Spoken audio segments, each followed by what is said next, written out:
Good evening, everyone, and welcome back to our second OT theory of the season here at the Devil's Advocate. I'm your host again for the evening, Jamie, and I'm joined by a fantastic panel here of Benny, Stu, John, and Mark.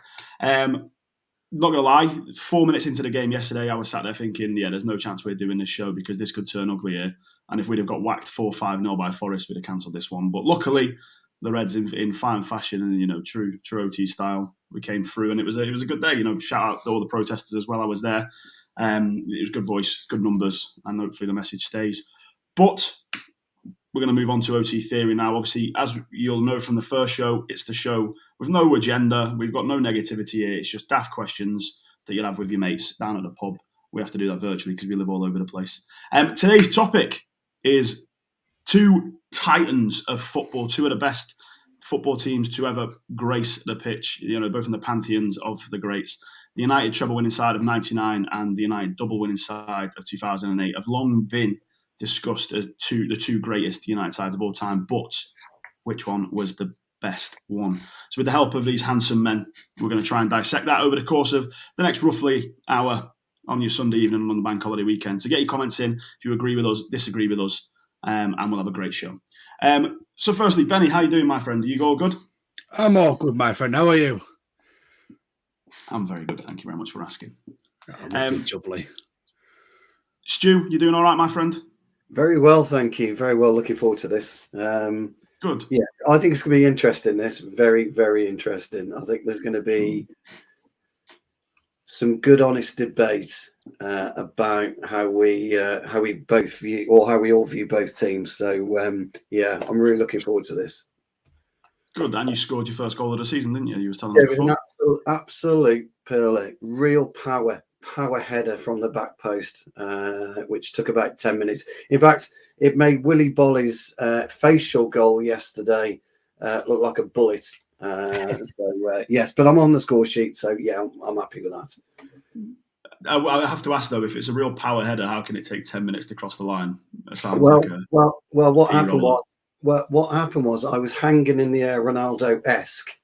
Probably a bit longer than Ronaldo, and got over it because of the spring and the elevation that I kind of can get. I kind of went like that, and it kind of like looped a little bit like that. It was a very, very poor header, which if it hadn't been accurate to the point, a millimetre of going in via the post, the goalkeeper could have easily tied his shoelace, had a couple of Guinnesses, and still got down and saved it. So one of those, I'm afraid. But hey, look, they all on the score sheet, mate.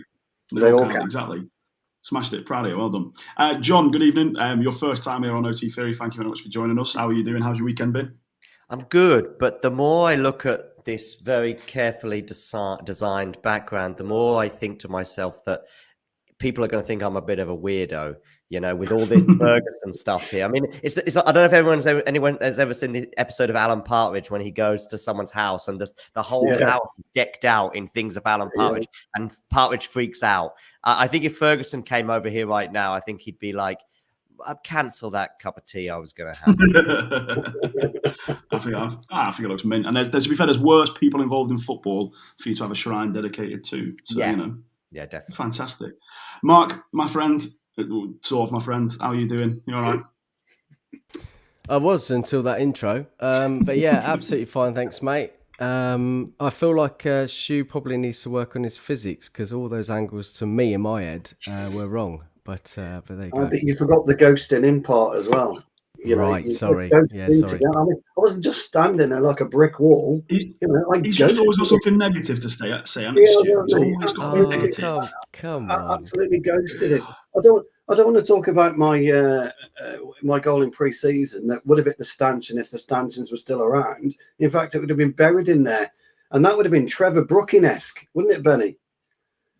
If I put it in the stanchion and it stayed in there, and I'm just trying to think who we scored that against. Trevor Brooking, Stu, you're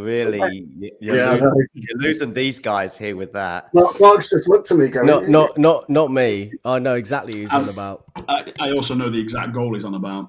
Oh wow, we've got some students of the game here. Yes, absolutely. Yeah, I think despite my childish, devilishly good looks, I turned 30 next year, so I've been around. I've been around for a bit. Yeah, I'm not looking forward to that though. But that tash makes you look 40. But anyway, you say that, but when we went into Old Trafford yesterday, I was with my nephew, and the security guard obviously says to him, just like, "How old are you?" And he's like, "Well, I'm 15." So he has to use the little wand. And I stepped up and he was like, "How old are you?" And I was like, "You really saying that you think I'm under 18?" But I was like, "I'll take it, mate. I'll take it." I told him I was 28, and he was just like, "That's fair enough." And then he gave me a good rub down. So all part of the service. He's forgot to mention the thickness of the lenses in the security guard's glasses, hasn't he? He's admitted that part out of the story. But anyway, enough about my facial hair and enough about how no one likes Mark.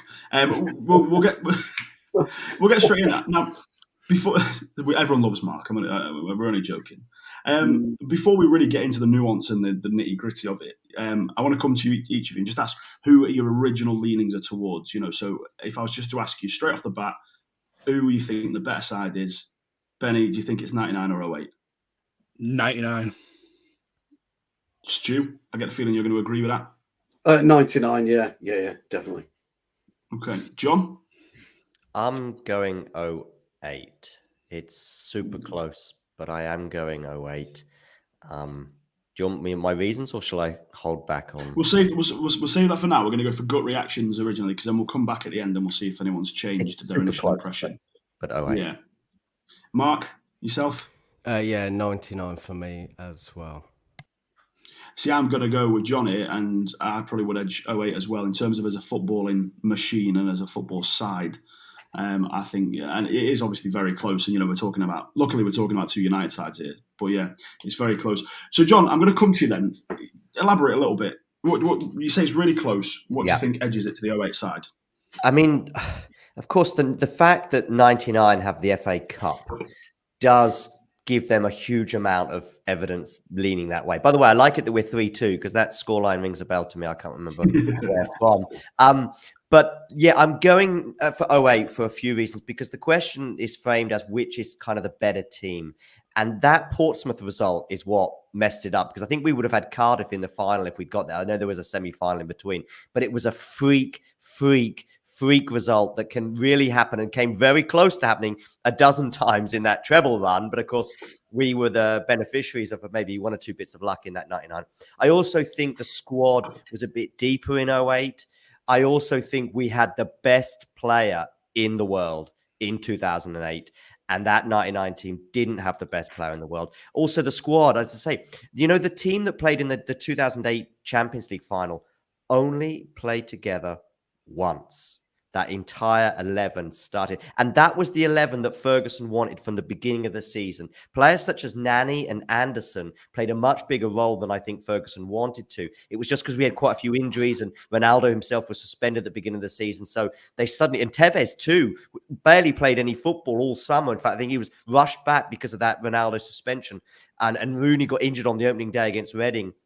So actually, that 11 that started the Champions League final was the one that he wanted. And that 11 for me was slightly better than the 11 in 99. And I also think the bench, who was it? I think Louis Saha was actually injured and so wasn't on the bench in 2008. Park Ji-sung didn't make the bench in 2008, which I know Ferguson sort of kind of apologized for, but just couldn't get him on the bench. And that was a bench, by the way, I think that had more players on it than in 99. I think in 99 we had 5 players. David May, of course, was famously on that bench. I don't think he'll be making our combined 11s. So for all of these reasons, I do think the 2008 team is just a smidgen ahead. And also, how many points did they get in the league? That's a more kind of like tells you exactly how good that team was, partly as well how strong in depth I think the 99 season was, that the two teams that ended up getting top 2, United and Arsenal, I think it was like 76 and 77 points, whereas the 2008 team I think got about 89 or 90 to pip Chelsea to that title. So yeah, that's my reasoning.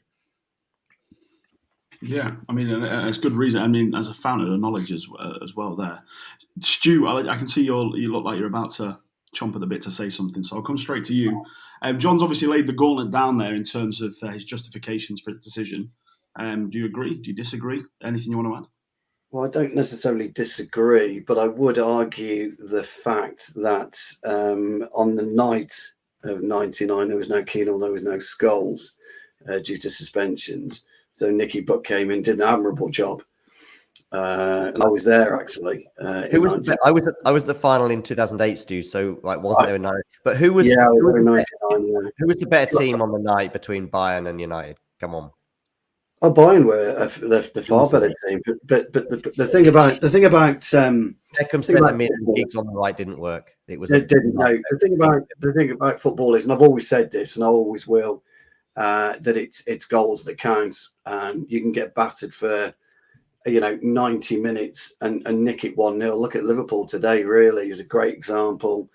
We could have come away yesterday with nothing. We absolutely smashed Forest all over the park in terms of possession, but could have come away with nothing. City today. But no, if you look at the teams, I think if you'd had Keane and Scholes in there, plus I always go to the striking options. If you look at the squad for 2008, if you take an injury to Ronnie, Tevez or Rooney, there was nothing on the bench really. We had Giggs, Nani, and that was it. Giggs and Nani really, who would be our forward players. We had Teddy and Ole coming on. Ole! And he pops one in, both score. So I think the pivotal usage of the squad run-up, when you look at Teddy scoring in the FA Cup final as well as the Champions League final, that to me was a more all-rounded, dangerous squad. But I don't take any issues on what you were saying. So for me, I just wanted to just throw that part in. Yeah, you made some good points there. Benny, I'll come to you. I know that you and Stu both picked the 99 side. Anything else you want to add based on what Stu said, what John said, or anything brand new information? Well, for me, both made very, very good points, and on the squad depth, 08 was brilliant, but 99 was still a really strong team, squad depth wise. Stu obviously mentioned the strikers, but look at it in midfield. You've got Nicky Butt that swaps in and out for Roy Keane if Roy Keane doesn't play. Jesper Blomqvist did fantastically well in the Champions League final for someone that's arguably after that really his career didn't sort of go to the heights that we expected, but it was quality that year, Jesper Blomqvist. So it just all the players were adaptable as well, very adaptable. Solskjaer could sometimes even play on the right hand side as well, if needed. So it wasn't always played as a centre forward in that season. Both the back lines of 08 and 99 now are probably the two greatest in United's history, or modern history, should we say. Stam and Johnson, Rio and Vidic, absolute colossal centre halves. And then you look at that again. You can argue the '94 side with Bruce and Pallister, though. There's arguments there as well. But between these two sides, strength in depth. At the back as well. Henningberg was a quality defender to come in. David May, obviously, we mentioned him there. Doesn't really get the plaudits, but he still played a part in that season in '99. I just think that you also had arguably the best left back this in the Premier League era to play for Man United, Dennis Owen, the '99 side as well, who could do literally just about anything. We take a free kick, easy peasy, take a penalty, never missed. And his link-up play with Giggsy was fantastic, absolutely brilliant. And then obviously the understanding between David Beckham and Gary Neville was out of this world as well.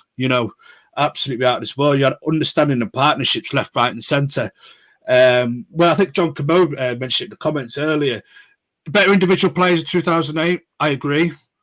On paper as well, fantastic with Wazir and with Ronnie and with people like Ji-Sung Park, Michael Carrick, unbelievable players. But for 99, the team play for each other. There's understanding, there was partnerships galore. You think of York and Cole, Teddy and Ollie, and even though Cole and Teddy didn't get along, you put Teddy alongside Andy Cole, there was a partnership there. You know, they still got along. You know, they still made it about Manchester United. It wasn't about their personal beef. It was all squashed aside. This is what we could do for our football club. And any team that anybody you took out that 99 side, any squad player, like I said, for example, Nicky Butt, even Paul Scholes, it didn't always have to be Roy Keane straight away. You've taken him out for Paul Scholes. Nicky Butt's doing you a job. Nicky Butt is scoring you goals. Nicky Butt's linking the play. Nicky Butt's doing the nitty gritty and the dirty. You know, I just think sometimes you look at that 99 side and you think some of them are vastly underrated, even still now. And Andy Cole being one of the main players that I say, you know, part of the Premier League's 100 club, you know, and I don't think he gets talked about enough when people, you know, debate about the greatest strikers of the Premier League era or which striker was the best in our modern day era for Manchester United. So I just think that, you know, as much as I love the 08 side, and it's really, really, really close. I agree with what everybody else has said. But that 99 side was never beaten. You just never knew when it was beaten. You know, yes, we got dominated in the Champions League final, like you said. Bayern was by far the better team. But the character of that side, missing big players like Roy Keane and Paul Scholes.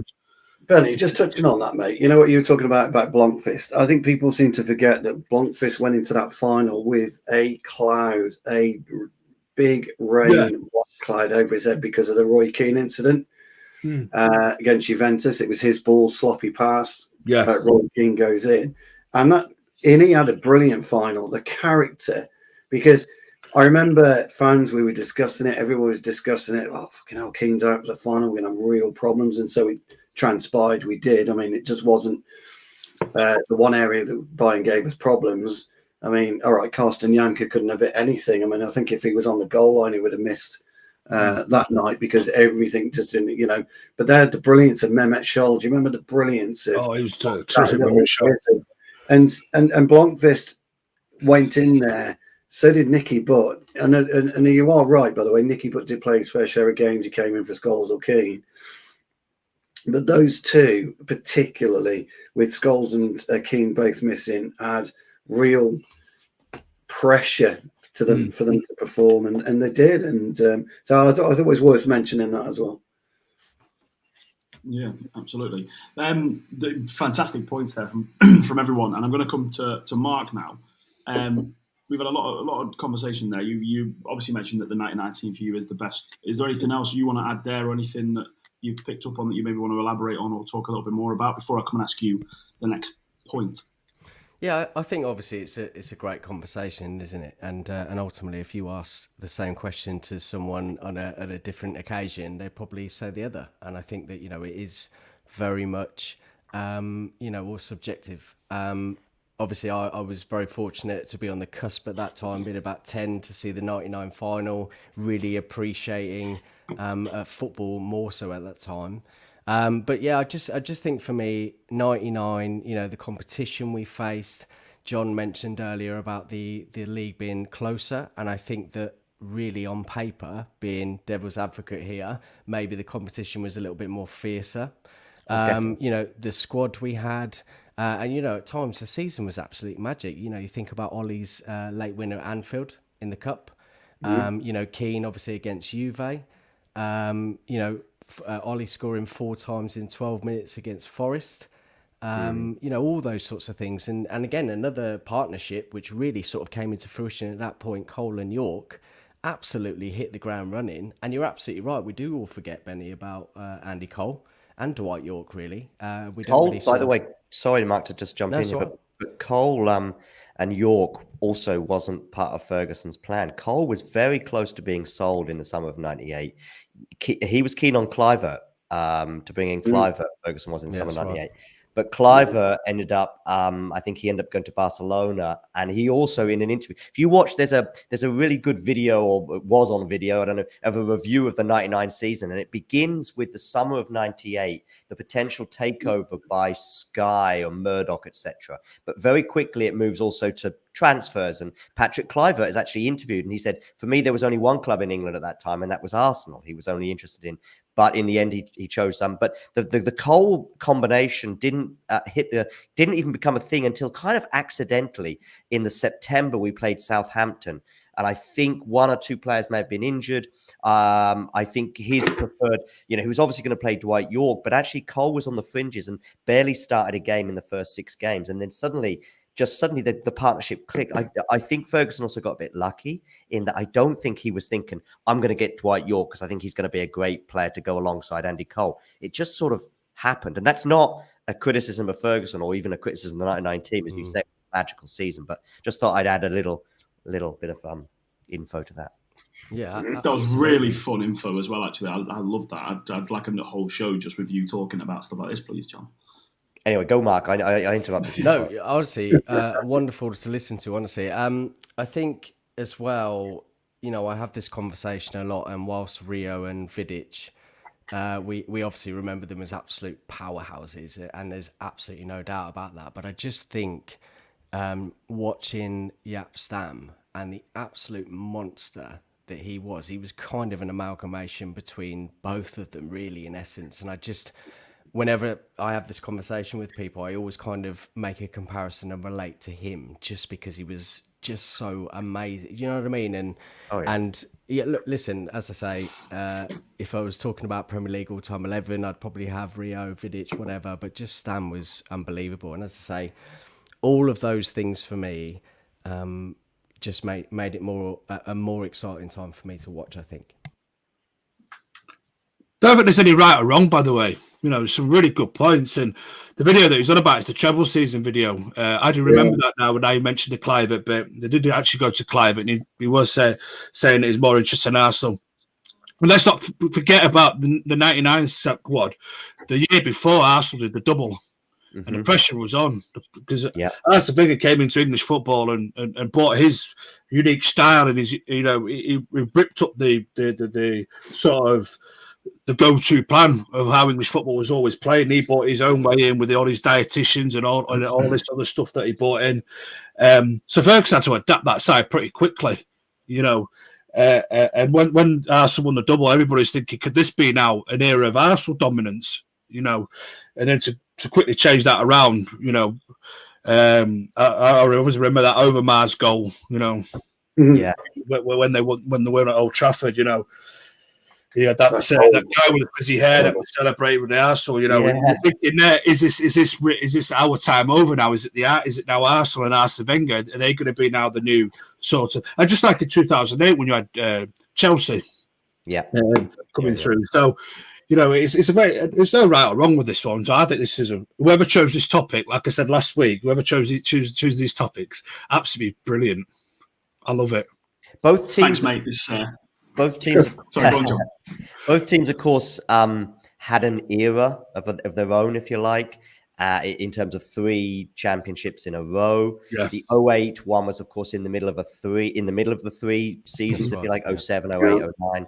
And then, of course, Ronaldo leaves, and that was probably really the end of that sort of era. The one thing for 08 as well, of course, I am here to bash the 08, John, but we're all loving this because we don't really care if somebody thinks 99. We would care if it was a debate about a Liverpool or a Chelsea or a City team, but here I think we're fine. Both won 3 in a row. The 08 team probably made a slightly bigger impression in Europe. The 99 team weren't able to get to another semi-final. They got to the quarterfinals in 2000 and then in 2001, I think, as well. 02, we got to the semi-finals, but there had been a big change by 02 because Stam had gone by then. This was the next. In fact, Ferguson tried to rip up his own sort of 4-4-2 book and bring in Varane, and that sort of experiment didn't really work out. But so I would separate the 02 bit as another Ferguson team, if you like. And so the 08 team, if you like, had a bigger impression in Europe. In 07, they were dead unlucky not to make the final in losing to Milan. It was an incredible match at home, 3-2.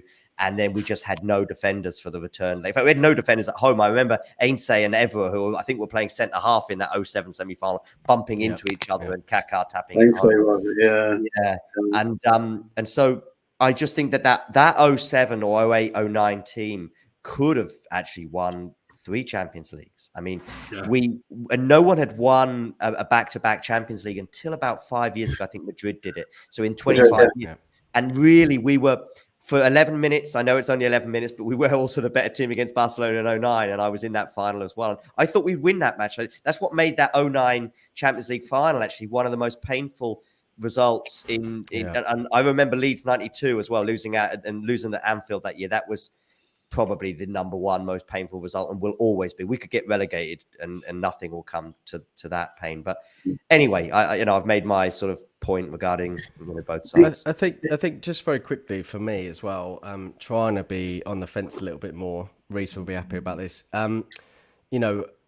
There was a huge sort of transition as well for the 08 side. They went to 2002-03. You talked about Ferguson made a lot of changes. You go from the classic 4-4-2 playing 4-3-3 almost in 08. Do you know what I mean? And that was a massive change.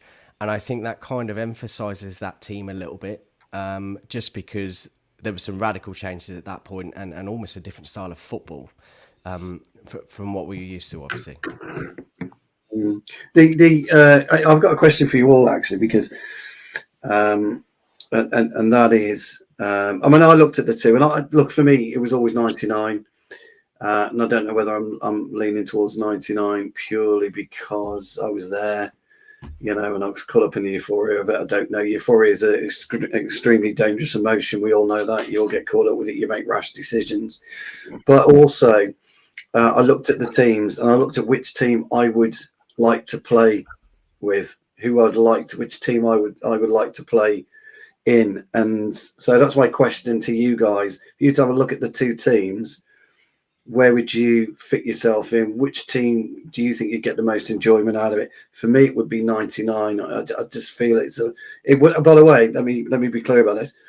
They weren't as free flowing in 99. We were more an aggressive outfit in 99. We were tougher. We were a bit more bullish. As Benny said, we didn't know when we were beaten. When you look at Hargreaves, Scholes, and Carrick, Hargreaves added a little bit of steel. Scholes added steel when he didn't mean to because he couldn't tackle for toffee, as we all know. And then Carrick was just wonderful on the ball. He was a wonderful exponent of how to play midfield.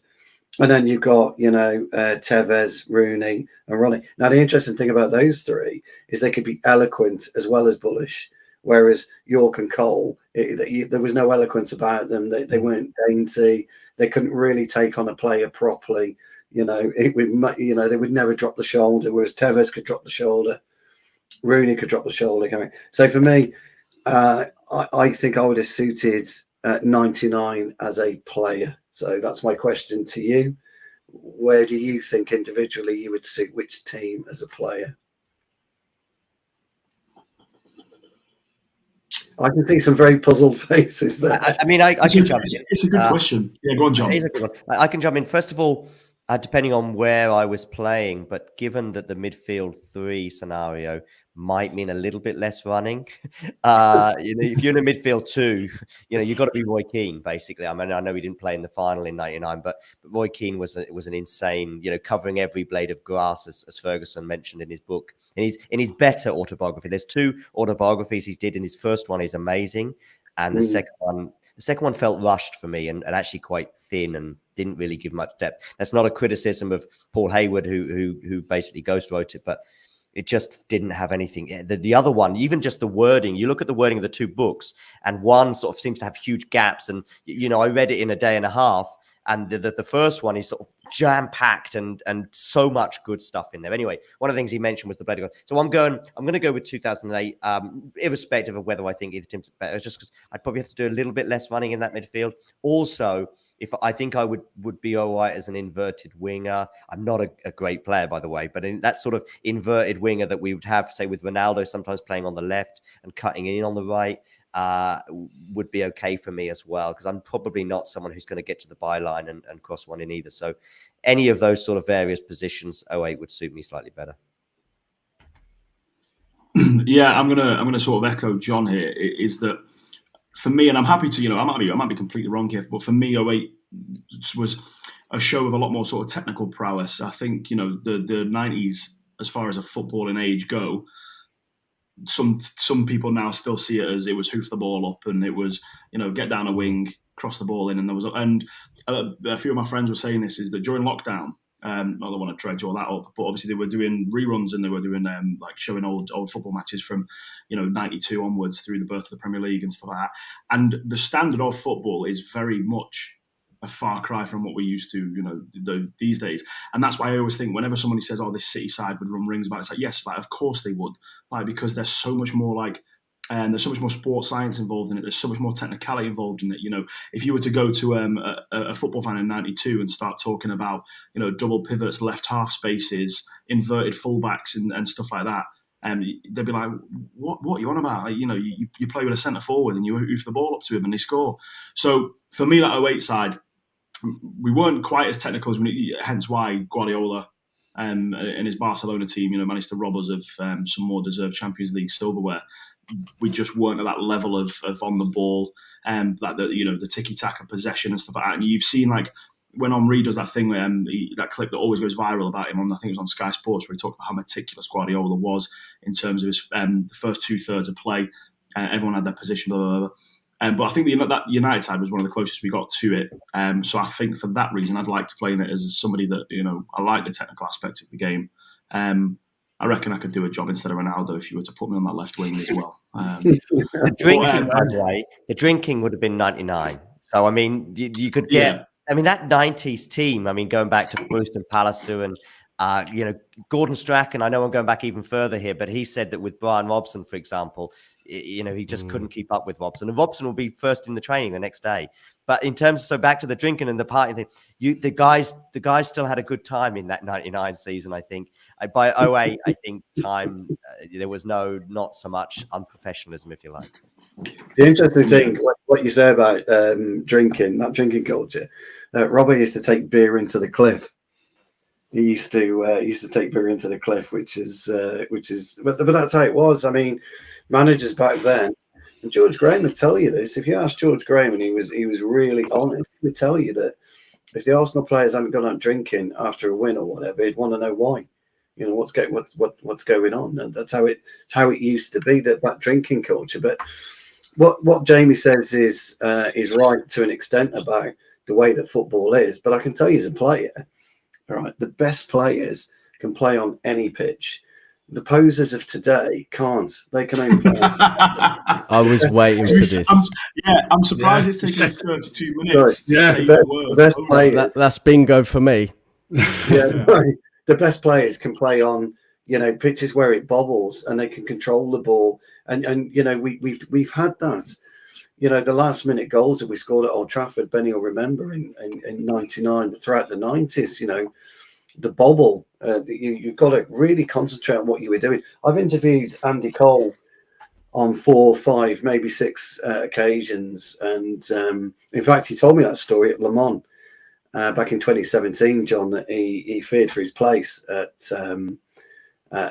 Manchester United at that time. And then what did he do? Scores against Tottenham. Comes off the bench, scores against Tottenham, and away we go. He feared for his place. He thought he was on the move.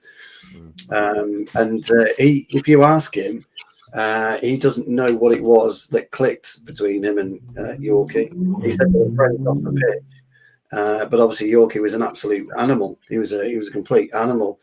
You know, there's rumours and stories. I don't know how true it is that Yorkie wanted a sabbatical. I've heard that. I think Yorkie said it himself. So I think at the end of that 99 season, or maybe the year later, he just said Fergie can have a year off. And he obviously said no, and that was it. That was his demise, you know, and he was gone from there. And, you know, one of the things that Andy Cole said was a lot of players really suffered after the 99 season because of the euphoria of it. And how can you top it? The players were asking themselves, how can you top what we've done? And if you think what happened, and you made a great point, 2002, you know, Fergie had to rip up the rule book yet again, and he was planning that a year earlier because, you know, the players weren't responding to what he wanted in the way that he wanted. And coming back to one other thing before I shut up, one of the things I like about Fergie, one of the things I like about real footballers, is that, Fergie was not interested in anything that FIFA has led to, because all this modern day football has come from FIFA, because it's the kids have grown up with this FIFA element of how do I mess around with, can I do a 4-2-3-1? Can I do a 4-3-3? But you know what?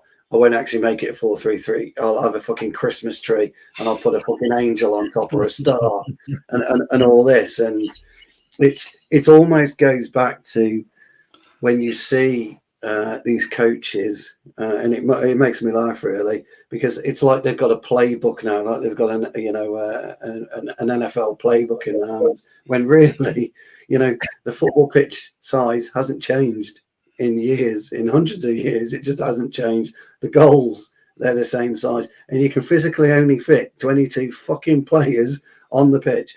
And when you're out there, and Benny, Jamie, you all watch football. You all watch football, and we love to analyse it, and we love to talk tactics. We love to say, "Oh, that was done on the training ground," and all of that. Absolute fucking horseshit. Because when you're on there, right? It's the tactics are current. It's what happens at that time is where the tactics are, not what you learn on the training pitch. And people forget all of this. When you see strings and strings and strings of, oh, did you see the only reason that goal was scored because he was brought into that? What a load of bollocks. The reason that goal was scored is because when you're on that pitch, you're analysing. You're constantly analysing where to go and where to be. And that's where, actually, John and Jamie, the 2008 team were better on the ball than the 99 team, because they analysed it better. The runs across between Tevez and Rooney, and I talk a lot, don't know, lads, about a floating front three. You're not always in the same position all the time. So from a centre-half's point of view, which is what I am, absolute horrible, because you want somebody, you want a Haaland there, you can tug his shirt or just hold him so you know where he is. Having Ronaldo, Tevez and Rooney running at you from different angles all throughout the game would be terrifying, absolutely terrifying. So, yeah, sorry, I digress. But I thought it was an important point to make, because the point that you made, Jamie, was important. But good footballers, really good footballers, can play on any pitches, and maybe City would run rings round. I don't think they would, because Roy Keane would absolutely smash De Bruyne. He'd play keepy-uppy with him for 90 minutes. Come here, Kev. I'm just going to play keepy-up with you, mate. And that's what he would do. And we don't do that today. But anyway, some would argue that's not football. I argue it is. Yeah, fantastic point. Go on, Benny. I was going to say, I'll probably trying to think of what team would I most likely get game time in it, with my horrific red card record. And I don't think I lost minutes at the 08 side, because I don't think I'd be playing that much. I think it was a bit more aggression and a bit more aggressive in the 99 side. So I think I'd suit that a little bit, Stop me alongside Mr. Stam, I'd be all right, Love a good physical game. I just think... I think as you get towards the 2008s, you start to get towards Stu's most favourite types of footballers. The posers started coming in. Whereas I still think in '99 it was still very much, English football was still seen as the aggressive game. Yes, it's always, I know Jamie said it's like hoof it, route one, but you still have to be aggressive. You still got to win that ball in the air. You still got to, use your elbows, use any part of your body that you can to win possession of that football in the air. These days you have to just breathe next to somebody. They're rolling around crying like a little girl. I think I'd love to have played that 99 team. Don't get me wrong, I look, as much as I love the 08 team, I think I'd have really enjoyed playing in that 99 side. And we've got to think though as well. And it's so easy to play as well. I got the ball, received the ball. Who am I looking at first? I'm looking at Giggsy first. I'm going to send him on his way. No one's catching him. No one's catching Giggs in his prime. That's all right. Did get him behind the full back. Let Giggsy chase it. Let Giggsy chase it all day long. Whereas in 2008, football is becoming a lot more, leaning towards the sports science. Players are a lot fitter. Players that can last a lot longer, could run a lot longer. they're becoming real enough primed athletes by that point. I'm not saying that in the 90s sports footballers weren't primed athletes. Of course they were, but when you get towards the advent of the 2000s, players started getting fitter. The more players that came from abroad, they was all fit as a fiddle as well. They'd run rings around, some of our players that have just come through our academies, just played English football all their lives. These players coming up from abroad were we're a lot fitter, a lot, can run a lot more in that 90 minutes.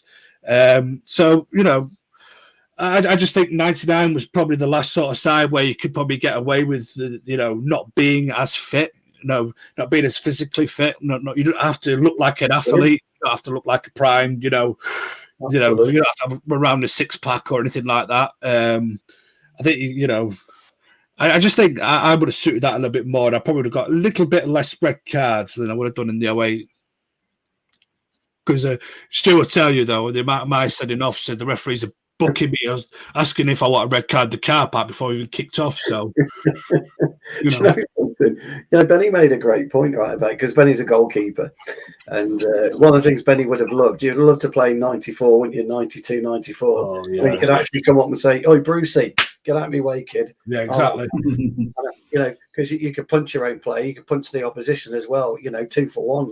That is, and you could do that. But what's massively, massively interesting, and I must bring this up because Schmeichel, one of Schmeichel's attributes was distribution, right? And everyone's saying, "Got to have a ball playing goalkeeper, got to have one that distributes the ball." Schmeichel was doing that in fucking 99, 96, 97. He was doing all that.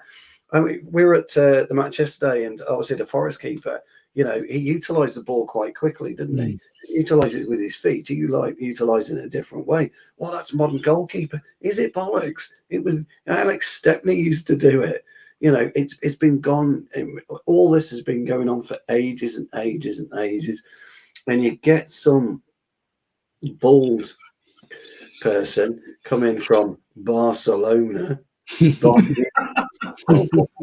changes. It hasn't changed. It just. I've got to say, I agree with you on that.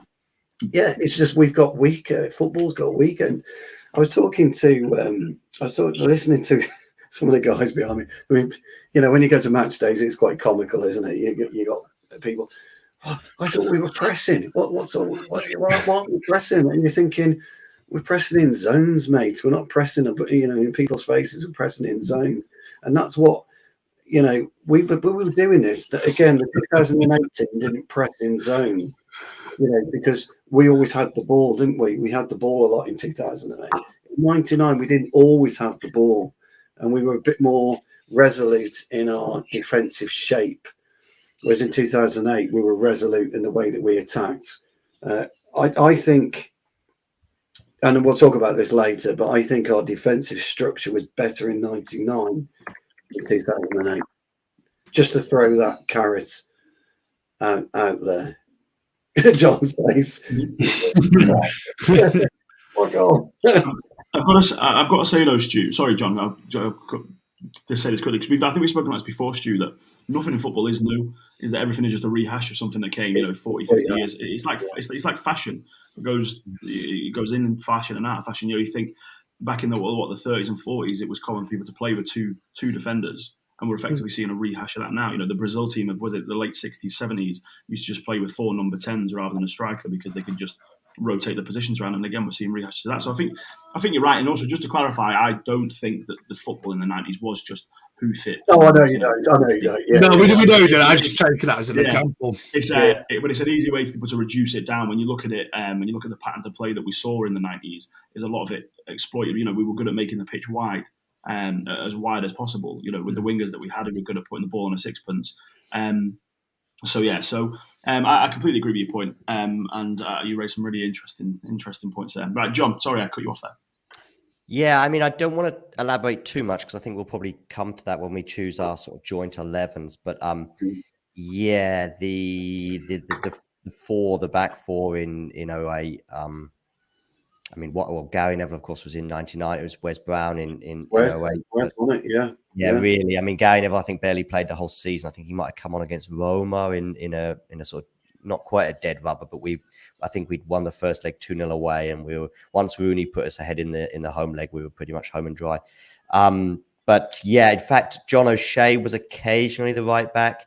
I think he came in for Wes I remember a game at I was going to say Highbury then because it would be the Emirates. Which we drew 2-2, but we should have won. And Wes could have done a bit more on the line with the last minute sort of equaliser that Arsenal got. And I noticed that he didn't play for the next few weeks, and I think so Ferguson may well have come to the same conclusion. But Wes was amazing that season.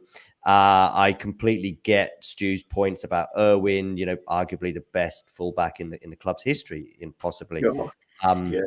But Evra was also amazing, especially, you know, going forward. He didn't quite have the strike rate that Irwin would have, especially as Irwin, of course, take penalties, but also free kicks. But yeah, I mean, listen, I don't want to elaborate too much because I think I'll do that when we come to our joint 11s. But just a sort of funny little anecdote regarding the two teams. Of course, it was Solskjaer and Sheringham came off the bench to get the 2 against Bayern. And that's clear as day. But actually, also interestingly, in 08, the 3 players who came off the bench all took and scored penalties against Chelsea.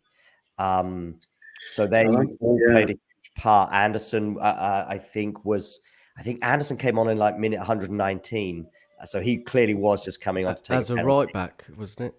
Did he come on as a right back? Yeah, I'm sure he did. I mean, it was basically a minute to play and just came on to take a penalty. But of course, Nani and Giggs too.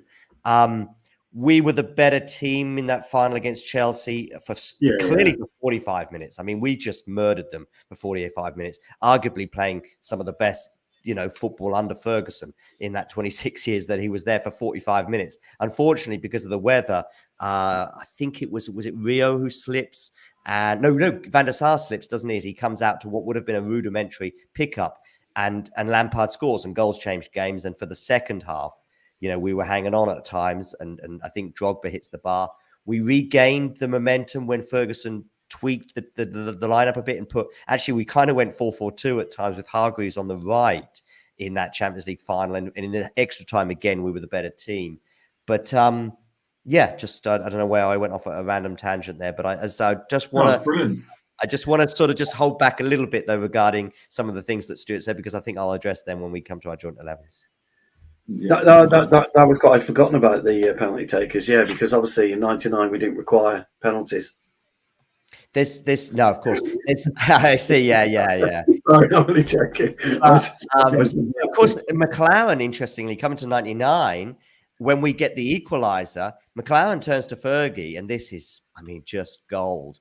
McLaren turns to Fergie saying, right, we need to sort of, because they'd obviously thrown the kitchen sink in the last few minutes at Bayern, and I think we had 3 strikers on the pitch with Ole. I think York was still on the pitch, yes, and Sheringham, of course. And so McLaren says, the obvious thing, we need to get back to 4-4-2 here and regain our sort of coolness. And Ferguson turns to McLaren and says, wait, let's just wait a minute or two. I mean, we can do that in extra time if necessary. But there's something, there's more to this. You know, he didn't say we're going to score another goal, but he certainly didn't want to change things at that point. We'll do that in extra time if we get there. But right now, we need to just go with this for a second or two or a minute or two, and the rest is history. I think just for me as well, you talk about McLaren there, just thinking outside the box. And we've done this on shows previously, obviously, when Ten Hag came in, he was bringing McLaren in. And you mentioned him then as well. And I think probably our best football under Ferguson, rather than a sort of a defensive approach with... yeah, thank you. You know, we always talk about that, and Steve McLaren, you know, fundamentally did what he did with England. We can all remember that, and everyone sort of thinks about that. But ultimately, the best football I feel under Ferguson was when he was one of the coaches, and obviously it's good to have him back, and you can see those things. Yeah, agreed. So before then, we come on to the last sort of 10 minutes of the show where we do come up with the combined 11. Who do you think wins 90 minutes? United 99, United 08. who wins in a game of football. Now, obviously, some of them there'll be Giggs, for example, could exist in both of them. Gary Neville could exist in both of them. But obviously, Giggs started to play a bit more of a bit part role, didn't he, throughout the 08 season? So did Gary Neville. So I don't want anyone to turn around and go, "Oh, it'll be hard for Giggs to play again," because he probably wouldn't be. So, Benny, who do you think wins? 90-minute game of football, who wins? I think 99 scrapes it 1-0 in the 89th minute. Honestly, because I think defensively, both teams, as I mentioned this before about Rio Vidic and Stavman Johnson at the back, and both teams have very commanding goalkeepers, which something no one's mentioned about yet, Schmeichel and Van der Sar. I think it'd be very hard to separate them. The midfield as well, battle would be absolutely brilliant. Keane versus Carrick. I think that'd be. I'd love to have seen that. Prime Roy Keane, Prime Michael Carrick going at each other. I just think 99 nicks it. Just nicks it. And I reckon Solskjaer off the bench nicks it for me. Yeah, very fitting. Stu, do you agree? Do you disagree? Yeah, I'm torn on this one, and I'll tell you why. I'm torn on it because of the ability of the front three of 2008, but I think 99 wins it by virtue of delivery. I think the delivery from Giggs and Beckham gives York and Cole a much better striking chance, so to speak, whereas Ronaldo, Tevez and Rooney having to, I'm not saying manufacture and create their own goals, but there's very little crossing ability in there. And so that's York and Cole wins it for me. Beckham and Giggs with their ability to cross the football. Benny's right about Schmeichel and Van der Sar. Again, I'm really giving my reasons for why 99 I think is a better stable unit, but I'm sure we will do. It's the crossing ability for me.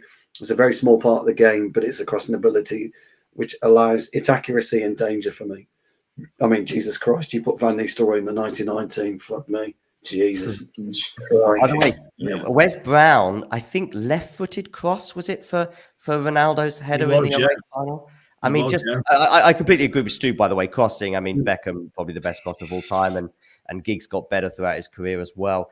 And Gary Neville was decent at putting a good ball in an 0-2 the overlap. But just a weird quirk there of I think Scholes and Wes Brown do a nice little movement out on the right hand side, and then Ronaldo pops up with something that the coaching staff in particular had targeted for that 08 final, which is get Ronaldo on Essien, especially in the air, but just in full stop. So that's why Ronaldo was on the left in that final, certainly for most parts of it. And also, let's get balls in the box and let's get Essien, who was a sort of makeshift-ish right back, because for a while, really, that was a position on the pitch that Chelsea could never get right, with Paulo Ferreira, I think, being one of the first signings of the Mourinho era. Of course, Mourinho had gone by the time of that 08 final. But yeah, that was an interesting thing that obviously came to fruition in that final. Mm. Yeah, very. So who do you think wins over the 90 minutes, though, John, between the two of them? I mean, because of what I said at the beginning, but it is paper thin between the two. But yeah, I would go for the 08 team, yeah. Brilliant. And Mark? Yeah, for me, obviously 99. I think, I can't remember who said it, but we talk about individual brilliance, and I do think that there was probably more of that in 08. But I think collectively as a team, the resilience of the team, and obviously, as John said already, going with your initial thoughts, for me, 99. Fair enough. Yeah, didn't think it'd be any different, to be fair. Right, so we'll move on then to the final portion and what might be the most difficult part of the show tonight, and we've got about 7 minutes to do it in, is a combined 11 of the United 99 treble winners and the United 08 double winners. We'll try and keep it to players that played big parts in those seasons, do you know what I mean? So we'll try and keep any sort of fringe players that maybe went on to be better away from the club or in the future. We'll try and keep them away. Benny, I'll give you the unenvious start to put forward your case for who you think the goalkeeper should be. You've mentioned them already. You mentioned Schmeichel and Van der Sar. Which one do you put in your combined 11?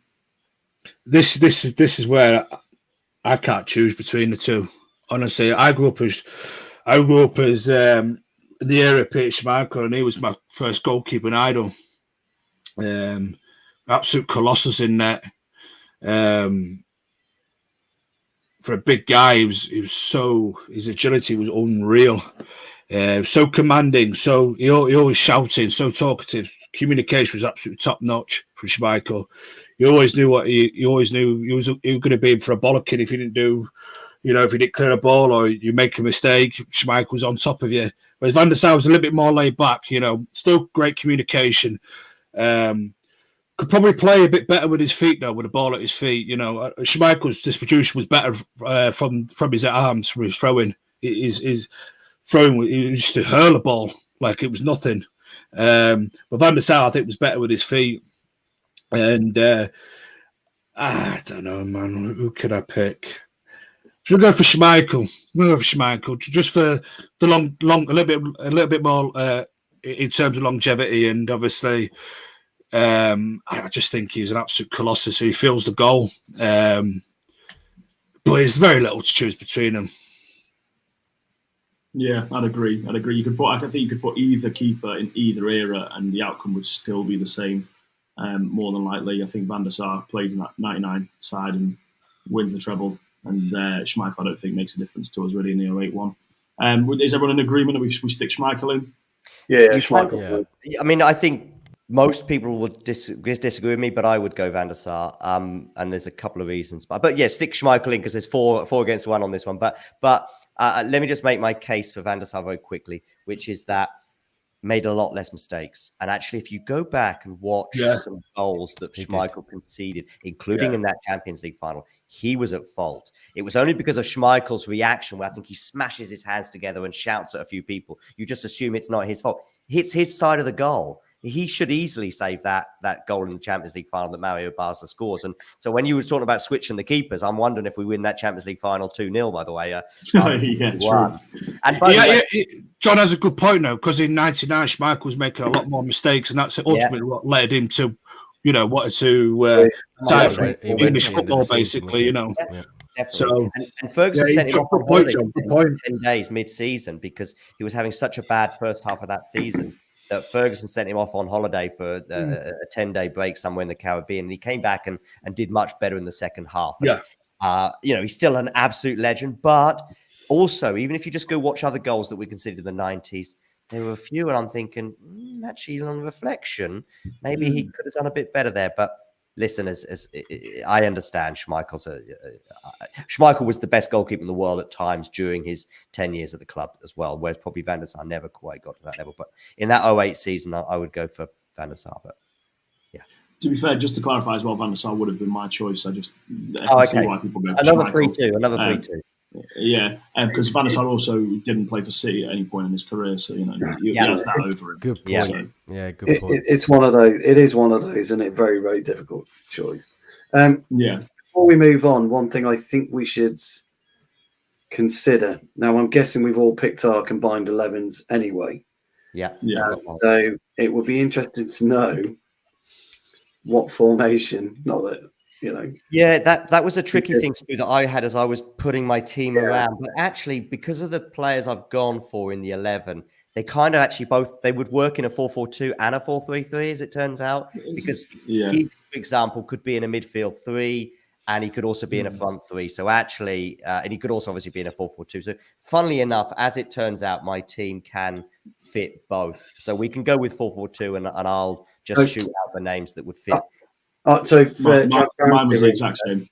Yeah. So transparency, I've gone with a 3-5-2. And of course you did. Of course, yeah. You want to talk about poses? Posing. 3-5-2. No, when I read my team, I thought formations didn't matter. I know. You cross that white line. No, doesn't mean anything. I know why. I know exactly why, Stu. Though I know exactly why, though, and I know. And this is just so I actually want to say this because when it comes to the centre halves, I know Yes. we were bigging up Ronnie Johnson earlier, but I guarantee you, no one will have Ronnie Johnson in their team. No. Absolutely No, no they one. won't. No. And You could ask 100 United fans, and I think you'd probably get 100 responses, none of which would have Ronnie Johnson in the team, which is another feather in the cap for the 08 side, by the way. Be a good pointless answer, though, wouldn't it? so I've got to tell you that my team is based on balance, creativity, and firepower. You starting to sound like Pep Guardiola, Stu. Yeah. Yeah. Out of Don't transparency. inflate his head anymore, Christ. Out of transparency, and this will shock everybody because everyone knows how high regard I hold Dennis Irwin. He doesn't make my 11. Ooh. Oh, I So can't believe that. Did I hear that correctly? This is my, yeah, my no, you did. And everyone He knows makes how. mine. I already said I've gone for the 08 team, but he makes my 11 because yeah. Everyone it's mad as it's well. all back in the club's history. No, he is. No, Yeah, I agreed. 100% agree. I really do. But I picked a team that I think would be extremely difficult to beat. I'm surprised you didn't have Raymond van der Houw in net then, if we're going this sort of, hot takes. I've gone with Stepney in goal. Yeah.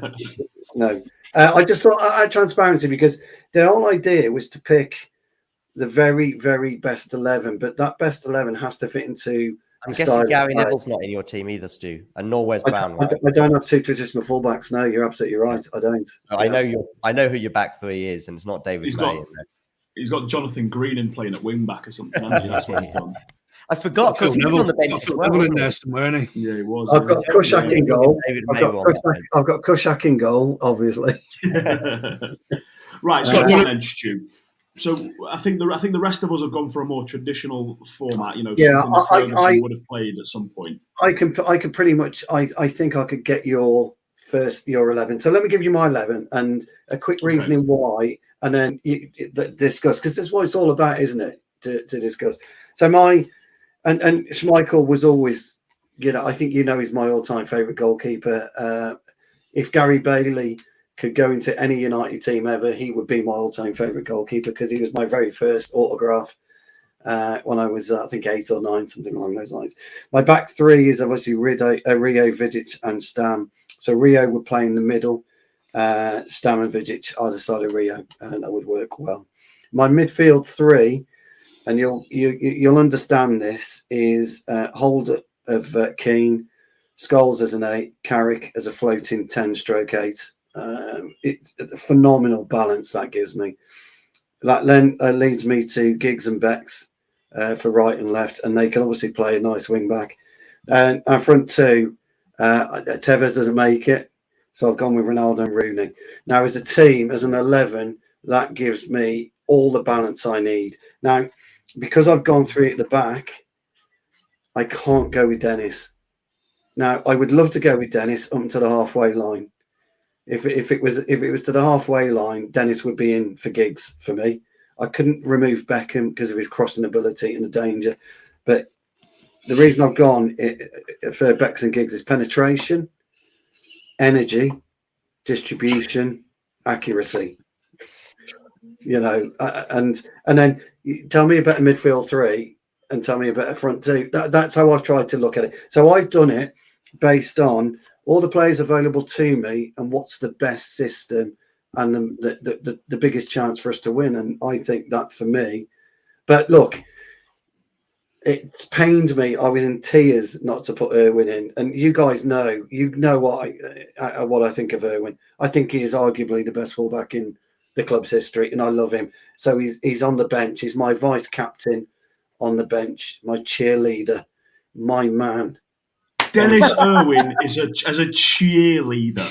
He was a very good-looking Lord, guy in Stu. the day. Like Beckham in 2010 when he goes to the He was World a Cup. very stylish guy, was Dennis. Very stylish. No, of course he was, but he deserves to be so much more than a cheerleader. Yeah. Oh, he's an amazing player. But for me, for what I could see, that was the only team I could. Yeah, sorry. I think you've just got to chop one of the 3 centre halves, as difficult as it is. You just got to take one. And Ferguson, by the way, I think almost never played 3 at the back. In his he hardly did. And if I was to chop one, yeah, Vidic goes and Irwin comes in. So it's Vidic for Irwin for me. I think Rio and Stam are undroppable. I really do, undroppable. So it'd be, if I had to choose, if I had to get Irwin in, Vidic out, Irwin in. There you go. He plays right back in your system then, though. Yeah, that's Beckham's at right back. Beckham at right back. No, I've got wing backs. I'm running wing backs. Oh, right, okay. Yeah. I'm running wing backs. So I mean, I've got enough. I've got enough at the back. I've got enough dribbling ability, i.e. Rio. I've got enough power in Stam, and I had enough power in Vidic. If I put Irwin in there, I've got enough flexibility. So I'd still run with the three, and I'd still run wing backs. Well, what I will say is that you've got a lot more into this than I did, and I didn't look at the balance or anything. I just picked my favourite players from both of them, the ones I thought were the best. But three of the defenders that Stu's picked there are in mine, and that is Rio, Stam, and Dennis Irwin. And then there's a nod to Gary Neville at right back there because, you know, the guy's he's a great servant at the club. And I know you might want to play Dennis Irwin at right back and maybe Patrice Evra at left back. But for me, is that what you've gone for, Mark? It is, yeah. So obviously Stu's got too much time on his hands. And I've gone for a traditional 4-4-2 as well. I probably would have put Van der Sar in goal. You know, I think back to if we'd got him earlier.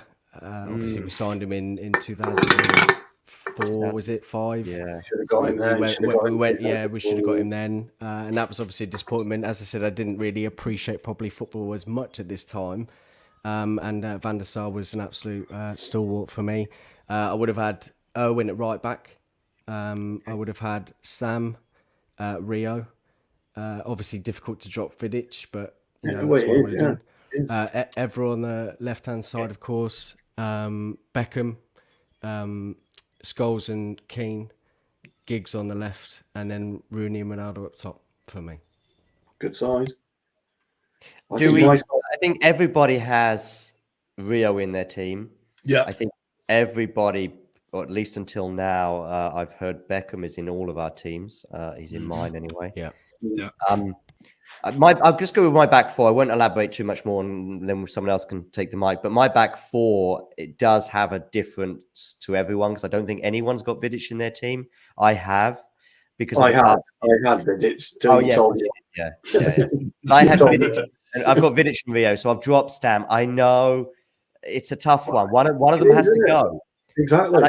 I think everyone's going to go with Rio because I think everyone sees Rio as being a bit different, and we see it's kind of Stam versus Vidic in their style. Maybe some people have gone for Stam and Vidic, but I think we all probably have got Rio in our teams. It's not quite as clear cut as not having Jonsson, but I think we all sort of quite like that yin and yang that Rio and Vidic had, and we would see the same if it was Rio and Stam. But I think Vidic's ability to score goals, you know, big goals as well at times. I remember one against Chelsea a couple of years later when we won the league at Old Trafford. So Vidic has got more scoring press. I think Jaap Stam maybe scored one goal in that 99 season. We all remember the celebration after Leicester when he does that. So yeah, and Stam also was in year one of his sort of 3 or 4 years at the club. And I think he got better, although I know we didn't go on to win the Champions League. At the beginning of his career in the Charity Shield against Arsenal, it was like, oh my goodness, I think because Marcel Desailly was on the market that summer and went to Chelsea for 5 million, and we paid 12 for Stam, and it was all like, my goodness me, I think, you know, Ferguson's dropped a ball here. But by October, November, and by the time we start running, especially after Christmas, you know, Stam was colossus. But it's a tough one, but I am going just Vidic because of the goal scoring as well. And also, we know the Vidic-Rio thing. I mean, basically, those two start a match, and unfortunately, we couldn't always keep them fit, especially Rio in the years that followed. But we knew that when they start a match, oh, we've got a hell of a chance today.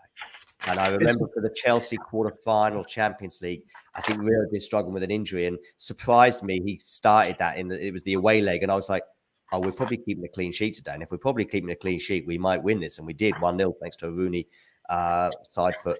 So, yeah, that's it. But I think probably we all probably have Gary Neville in. Oh, no, we don't, because I think Mark went for Owen on the right and Evra at left back. So I've dropped Evra. I guess that was a difficult one for me, but that's how it is. Yeah. I also, for me as well, it was hard because I don't know if this is controversial, but I don't like Rio Ferdinand as a person. Yeah, there's something about it really grates on me. In the same way that, again, this is a really hot take. I don't like Roy Keane as a person. I think he's a phenomenal footballer, and I understand everything he did for the club. But he went through that period where I think Roy Keane struggled a lot with obviously he had the fallout with Fergie and stuff like that.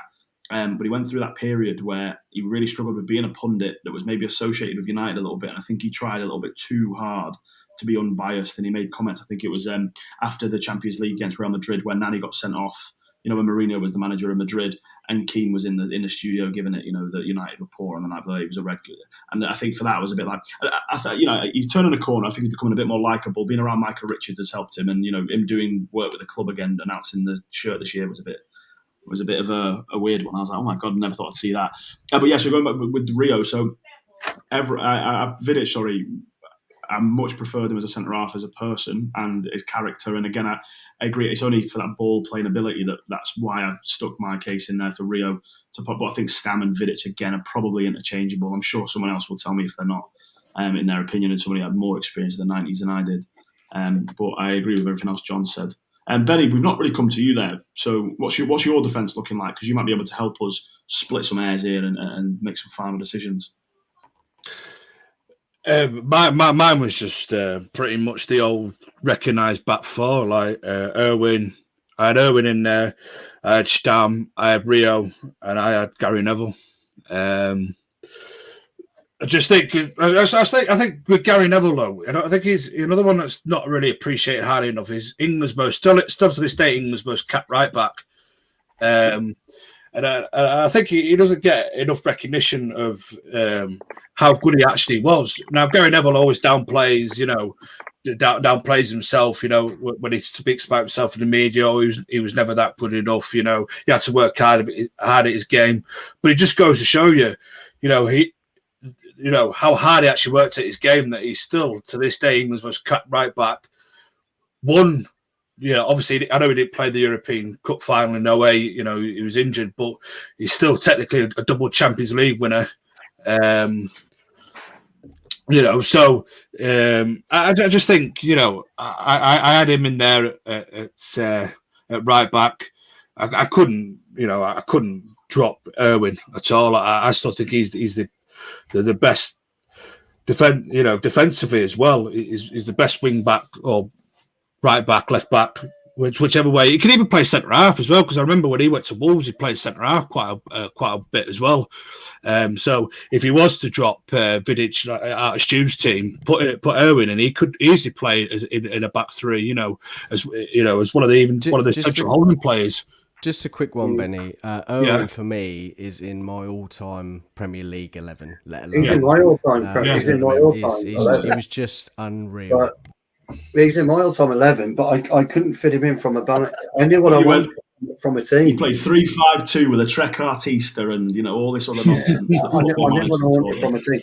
But just look, if I went to 4-4-2, it would be a straightforward. I think I picked, if I did a 4-4-2, I'd pick Irwin. Hang on, Stu. So if we're looking, he's in your all-time Premier League 11, and there's competition, let's say, ranging of around about 500 or 1,000 players, and yet we've got 22 players here, really, because we're kind of looking at 2 11s. Yeah. And he doesn't make your first 11. That doesn't make any sense to me.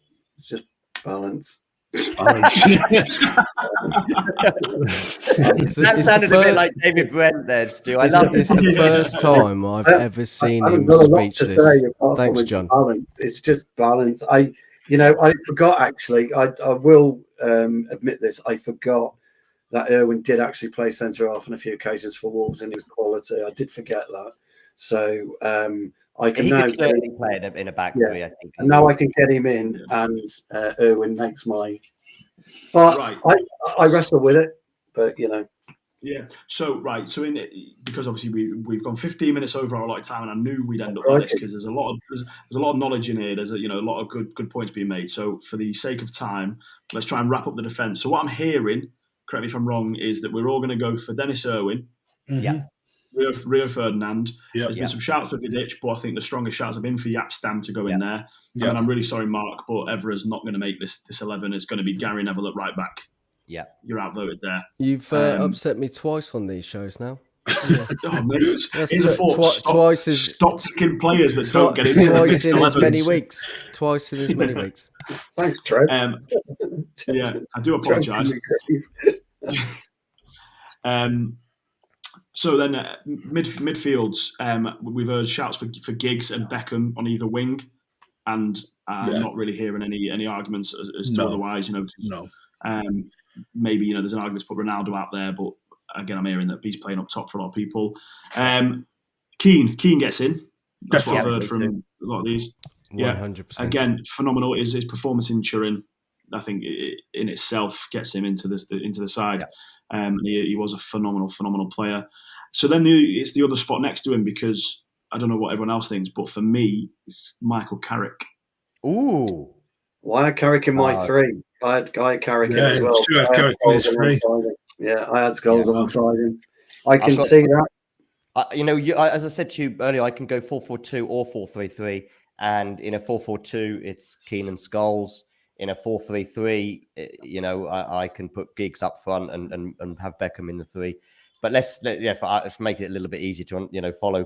Yeah, let's go 4-4-2. And for me, it's Keane and Scholes. I mean, Scholes is one of 4 players that Ferguson said he had that were world class. I love Michael Carrick. I love the fact that Ferguson one summer said, you know what? We've not won the league for 3 years. I'm going to sell Ruud van Nistelrooy and buy Michael Carrick. And everyone was like, what? There was a few times Fergie losing the plot was mentioned, but that was one summer in particular when we were so far off Chelsea that the transformation that Carrick had on the club, and we won the league the next 3 years. And I think we won it like 6 out of 7 or something like that. So that shows you just how great. And I love Michael Carrick. But I love Jaap Stam too, and Patrice Evra, and they've not made my 11, and so therefore something has to give in. But listen, Scholesy is possibly the best midfielder. I mean, it's really tough with Brian Robson and Roy Keane and others, but Scholesy, of course, is the only player that really spans both teams. I know we have Gary Neville. I say he was a big part. Anyway, and Giggsy. Too, yes, but the first 11, funny enough, I don't think Giggsy would be in. Well, yeah. To be fair, you're right there. I know what you mean. Yeah, I know what you mean. Yeah, because Wes was on the bench in '99. Yeah. Right. Well, yeah, double European Cup on the bench in '99. So there's a couple of crossovers, but Giggs didn't make 2008 starting 11, did he? No, he didn't. No. But to be fair, on Scholes is the best footballer I've seen in my lifetime play for United, and I put me above Ronaldo or anyone like that. I could watch Paul Scholes all day, every day, and not get bored. Again, I'm going off a tangent here, but that chip pass he does in the 07 semi-final against, I think it's Rooney who scores. Chip sort of. It was so he was on the edge of the area, or just close to the area. So that tells you how much he got on it and got it back down again for I think Rooney to score. He scooped it beautifully. It was like a little scoop. He lifted it and scooped it. It was wonderful. And also with Carrick and Keane as a 2. That would be okay if you then had Scholes as well as a third midfielder, the Scholes of '99, let's say, rather than 08. See, my 3-5-2 there, you see, John? My 3-5-2. But as it's got to be Scholes for me. Yeah, just because I feel like I need to preface this, because again, anyone that's been on a show with me or in the group chats, obviously Paul Scholes is probably one of my favourite midfielders of all time. He's up there with Zidane. I was just doing a stew here. I just thought that the balance between Carrick and Keane might work. A bit of yin and yang, as you mentioned before, John. Carrick's going to slow the game down for me, while Keane's going to be my ball winner. But even though Carrick was good at ball retention, but I'm happy to concede there, and Scholes goes in straight away. That's the general consensus here. So that's a midfield 4 then of Giggs, Scholes, Keane, and Beckham, which it's a familiar midfield that. And then a strike partnership of young Wazza and Cristiano Ronaldo. It's impossible not to, isn't it? Honorary mention to Ruud van Nistelrooy, because he would get in there if he played in '99 or 2008. He would have been an absolute shoo-in for me. Well, honourable mention to Lionel Messi then, because he was in '99. He was in either of the teams. Easy. Lev Yashin. Messi wouldn't have stood the test of time in '99. That's the interesting thing. Would never have stood the test of time. I'm just going to put this down as a gauntlet. Is that genuinely? I think Messi scores over 100 goals if he plays in '99. I think that the gift that he had with his feet, everyone says like, oh, he'd have been chopped and changed, everyone would have gone through him. I don't think so. I don't think anyone's getting near him. That man is the pitch is a lot more bobbly then as well. Can you imagine? The pitches would have been more bobbly, so he wouldn't have been able to have that close control. But just let this tantalise those taste buds. Martin Keown in the old Arsenal dressing room, rubbing his hands together. Right, Mr. Messi. He walks on the pitch to him, because there was no mascots back then, like they do. He'd have picked him up, old Keown, give him a bear hug, squeezed him, and say, "I'll see you later, kid," and then dropped him. And then, that's I stand by. It's a conversation for another time. It's maybe it's a great conversation.